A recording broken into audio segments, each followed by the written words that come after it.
Bonjour, Béatrice Piquer. Je suis en charge de tout ce qui est sales et marketing pour le groupe Dimiotis. Alors, Dimiotis commercialise sous sa marque Certinia un certain nombre de solutions qui permettent aux entreprises de protéger leur site web, de protéger tout ce qui est transactions en ligne, de sécuriser leur communication avec des entreprises, d'autres entreprises, d'éviter tout ce qui est usurpation d'identité, usurpation de propriété intellectuelle et puis d'éviter la fraude documentaire. Donc on commercialise un certain nombre de solutions autour des certificats numériques, de la signature électronique et de l'identité numérique.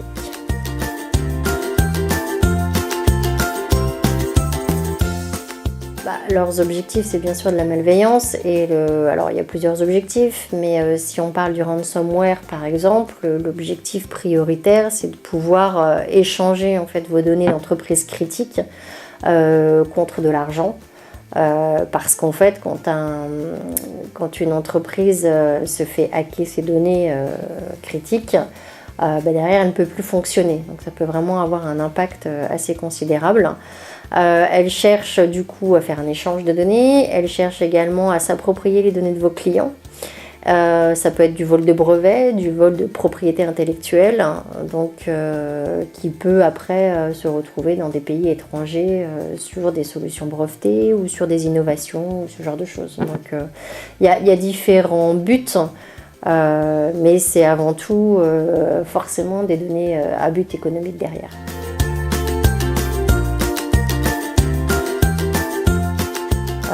Il y a certaines entreprises qui ont été obligées de mettre la clé sous la porte parce qu'elles ne pouvaient pas payer la rançon qui leur était demandée et de ce fait, elles ne pouvaient pas récupérer leurs données. Ça peut être impactant sur l'image, hein, bien sûr, puisque une entreprise qui se fait donner ses données personnelles, on a eu le cas aujourd'hui de plusieurs grandes entreprises en fin d'année qui se sont fait hacker leurs données clients. Vis-à-vis d'un client, ça peut être assez impactant.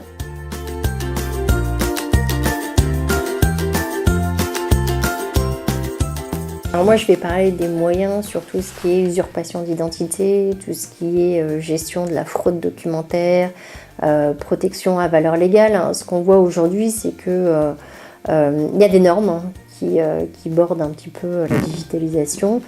On a par exemple la norme NFZ 42 qui permet de garantir selon certains critères qu'un document numérique va avoir la même valeur juridique qu'un document physique. Donc ça c'est important par exemple pour des entreprises qui veulent s'affranchir de l'archivage physique de leurs documents, typiquement les factures, typiquement d'autres documents type expertise comptable ou ce genre de choses. Pour que ces documents digitaux aient une valeur juridique équivalente aux documents papier, il faut qu'ils soient scellés, signés, eurodatés et archivés avec valeur probatoire. La signature électronique de contrat, c'est pareil. C'est assurez-vous que la signature de vos contrats, elle a une valeur juridique. C'est-à-dire signer un PDF, ça n'a aucune valeur. Par contre, signer un document avec une signature électronique qualifiée RGS pour la France et IDAS 1 étoile, 2 étoiles, 3 étoiles, ça a déjà une valeur juridique complémentaire.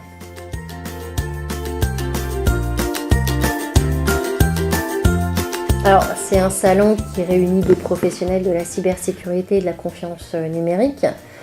C'est un salon international d'experts et qui permet du coup aux entreprises en un lieu de découvrir toutes les innovations ou en tout cas les meilleures solutions pour se protéger contre les attaques de cybercriminalité ou de confiance numérique. Voilà.